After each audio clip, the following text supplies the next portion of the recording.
Imagine Alexandria, not the Alexandria of sunlit postcards, but the Alexandria of night. Night here is not like night anywhere else.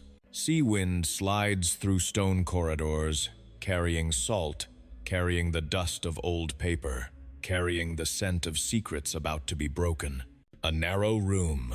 Oil lamps tremble, as if even flame is afraid. On a long wooden table lie dozens of manuscripts, thin as skin, heavy as fate. Men in dark robes stand around the table. No one needs to shout. No one needs to throw stones. They only need to do one thing. The one thing history has proven can reshape entire religions. Decide what is allowed to exist and what must disappear. Scroll after scroll is opened, skimmed, folded, placed down. One stack is kept, one stack is pushed aside, and the stack pushed aside is not pushed aside because it is false. It is pushed aside because if it is true, then a structure collapses. A middle between human beings and the sacred, between fear and salvation, between the question and the answer. And if the middle disappears, who remains to stand there and collect power? In the fragments history tried to forget, people say there were passages that did not argue about law, ritual, or punishment. They spoke about something deceptively simple, vision. Not vision to predict the future, but vision to recognize what is operating you, even when it speaks in your voice. Because there is a rule inside every control system. You can endure almost anything, as long as you never see the mechanism. But the moment you see the mechanism, the game changes. That is why certain lines are feared more than prayer, not because they turn you rebellious, but because they make you harder to steer. Now cut to the present. No Alexandria, no oil lamps, just you. A modern room, night. Warm, yellow light, silence. Silence deep enough to hear the refrigerator click. A distant car on the road, and sometimes your own heartbeat. You stare into open space, not doing anything, just looking. And in the corner of your eye, something slides. A thin shadow, a movement you can't name. A feeling that someone is standing at the edge of the room, though you know you're alone. You turn. Nothing. You smile at yourself. You blame fatigue. You blame the lighting.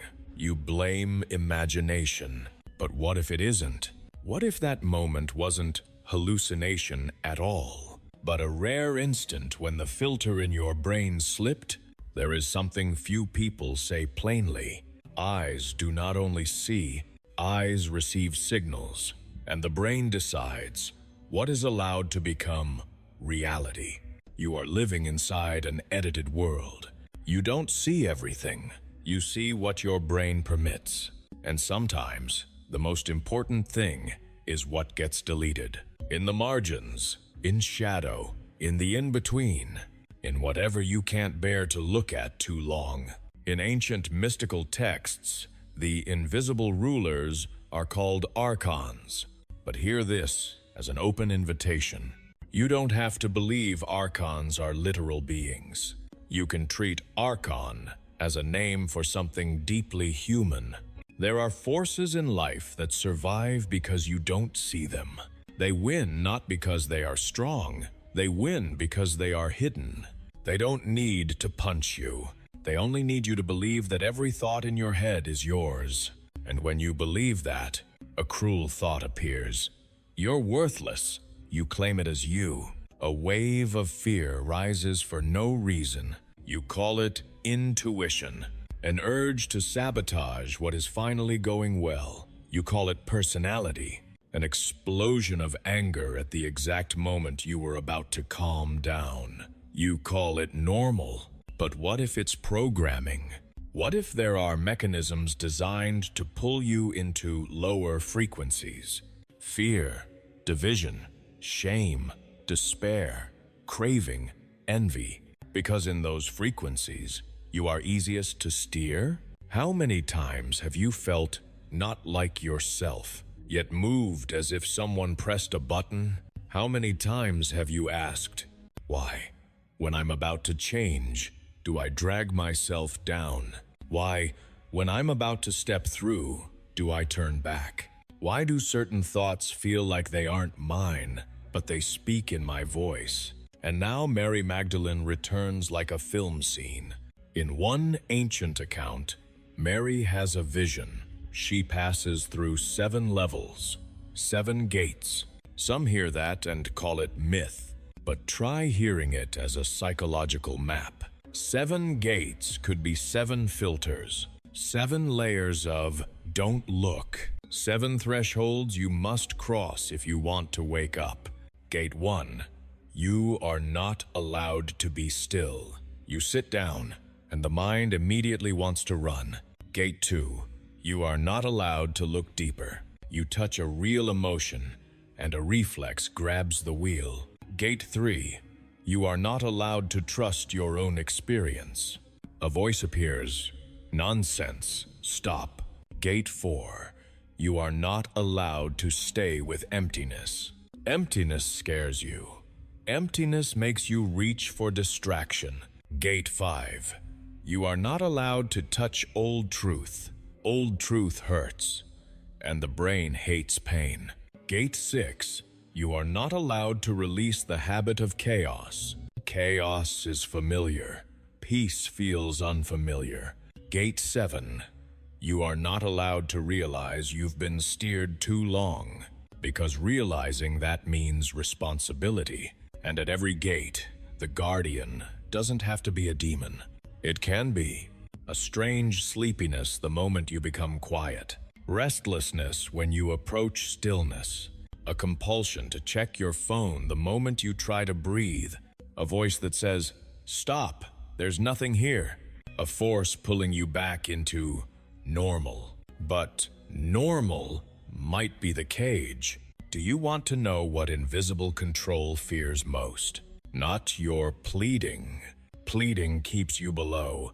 Please save me. Not ritual. Ritual can be performed and forgotten. Not rage. Rage feeds systems with energy. What they fear most is this. You see the moment the hook is dropped. You see how emotion is triggered. You see the thoughts slip in at the perfect time. You see the performance, because the moment you see, you stop identifying. You stop being the puppet. You become the witness. And once there is a witness, the strings don't work the same way. This is where soft gaze enters like a ritual of perception. But understand it like this. Soft gaze isn't about hunting darkness. Soft gaze is about seeing how the mind hunts you. It's when you stop staring at a single point, stop forcing your eyes, stop trying to see something. You widen your field of view, as if you're holding the entire room in one breath, as if you're listening with your eyes. Because the edge matters, the edge of vision, the edge of awareness, the edge of what you avoid. Have you ever seen something in your peripheral vision that vanished when you looked directly? In this story, it can symbolize a truth. Some things appear before you can name them, but the system in your head deletes them instantly so you can feel safe. Not because they aren't there, but because they don't match the story you're living inside. Soft gaze teaches you to stay with the edge one breath longer. Just one breath. But sometimes one breath is enough for the mechanism to reveal itself. Now we enter the 7 nights. I'm not calling this a promise. I'm calling it an experiment. 7 nights are not to see a supernatural entity. 7 nights are to see patterns. 7 nights to see what pulls you. And more importantly, how it pulls you. If you want to try, keep it simple. 10 minutes every night. No screens. No notifications. No interruptions. Light is low but not pitch black, not harsh. You sit, you breathe, you soften your eyes, you widen your field, and you watch the edge. But the edge here is not the shadow on the wall. The edge is the subtle movement inside you. When you become still, what rises? When you approach silence, what voice pulls you away? When you try to remain, what does the body do? You observe like a filmmaker. No judgment, no fixing, only noticing. And when the gatekeeper appears a voice, an urge, restlessness, you need one sentence, not as a spell, but as sovereignty. I am watching. Then return to breath. Night 1. You sit down and realize you can't tolerate stillness. Your hand wants your phone. Your legs want to move. Your mind wants to run. That's gate 1. I can't stay. It's okay. You simply notice, so I'm addicted to motion. Not physical motion, but the feeling of doing something so you don't have to face emptiness. You watch, you breathe, you stay 1 minute longer. That 1 minute is the first victory. Night 2. You sit and memories rise. An old scene, an old sentence, an old shame. The mind says, don't look. The body tightens. The chest grows heavy. That's gate 2. I can't tolerate looking deeper. You don't have to dig. You only have to recognize. This gate is called avoidance. You breathe. You stay. You don't have to solve the memory. You only have to not run. Night 3. You sit, and the dismissive voice arrives immediately. Stupid. There's nothing here. You're just imagining. Quit. That's gate 3. You can't trust your own experience. You don't argue. You don't prove. You whisper, thank you. I hear you. And return to breath. Because you don't need to defeat the voice. You only need to stop handing it the steering wheel. Night 4. You sit and sleep hits like a switch. Eyes sting. Head drops. The body is heavy as stone. That's gate 4. The pull back into unconsciousness. You don't force. You simply notice. When I approach wakefulness, something tries to sedate me. You breathe. You sit upright. You stay 1 minute longer. Just 1 minute. Enough to learn. Unconsciousness doesn't leave quietly. Night 5. Something changes. Emotion stops being a storm. It becomes data. Fear arrives, then leaves. Anger rises, then falls. And you don't die from it. You don't act from it. That's gate 5. Disidentification. This is the turning point. Because when you are no longer the emotion, emotion no longer drives you. And this is where the Archon begins to lose its food. Because Archons feed on unconsciousness. They starve when you are awake. Night 6. You begin to see traces. In daily life, before you explode, what happens? Before you sabotage, what signal appears? Before you speak harm, what moves in the body? You start reading the body's map. A tightening in the belly, heat in the chest, tension in the jaw, a small tremble in the hands. That's gate 6, seeing before the eruption. And once you see before, you can choose differently. Not perfectly, but you can choose. Night 7. You sit down and stop hunting. You don't search for shadows. You don't search for signs. You simply arrive. And in that moment, you understand. The invisible is strong because you chase it. But when you stand still and look, it loses its stage. You don't need to win through war. You only need to stop feeding it with unconsciousness. But if you want this audio to go deeper, understand that 7 nights are only the outer door. After 7 nights, another layer appears. A layer people hesitate to speak about because it can feel chilling. You start seeing Archons, not only inside yourself, you see them in the crowd, in collective frenzy, in contagious outrage. in manipulation spreading like a virus, you begin to notice there are places where emotion is harvested in bulk. You don't have to believe in any creature. Just watch the mechanism. A headline that shocks, a clip that enrages, a sentence that divides. The crowd shifts frequency, and the moment frequency shifts, people stop thinking. They react. That is when the Archon wins, because it doesn't need your belief. It only needs you to lose choice. And here is the hardest part. You will see how many people around you are being pulled with no idea. You speak to someone, they become cruel for no reason. They spiral into self-hate. They collapse into despair without clear cause. You want to say, stop, but if you speak directly, they may think you're strange. So what do? You do the only thing you can.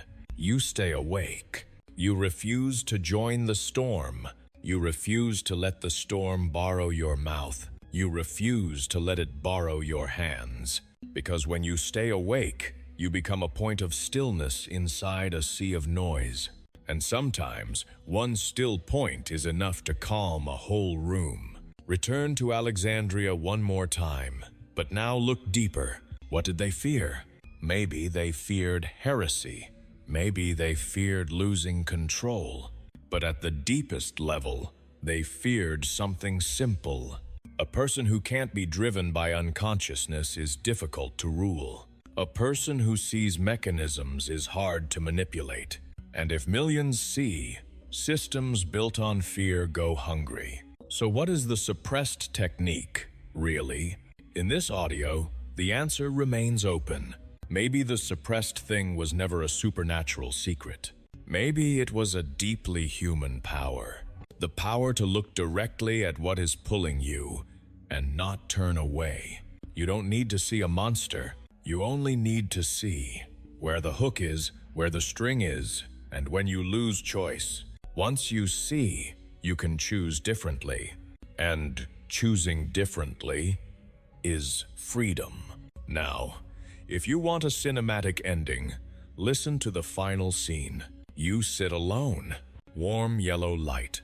No Alexandria, yet the sea wind feels present in memory. You soften your eyes. Soft gaze. You watch the edge. You notice the mind trying to tell stories. You notice restlessness trying to pull you away. You notice the dismissive voice trying to take the wheel. And you say, softly, steadily, I am watching. Then you breathe. And this time you realize something strange. You don't need to fight, because the invisible only wins when you don't know it's there. But when you know, it stops being destiny. It becomes mechanism, and mechanisms can be broken by awareness. If at any point this experiment increases anxiety, causes prolonged insomnia, or makes you feel unstable, stop and return to simple breathing, or speak with someone you trust, or a professional. The aim of this practice is more calm and clarity, not more fear. And now the final question, not for you to answer immediately, just to carry into tonight like a key in your pocket. If what is pulling you needs you not to see, then tonight, will you dare to look one breath longer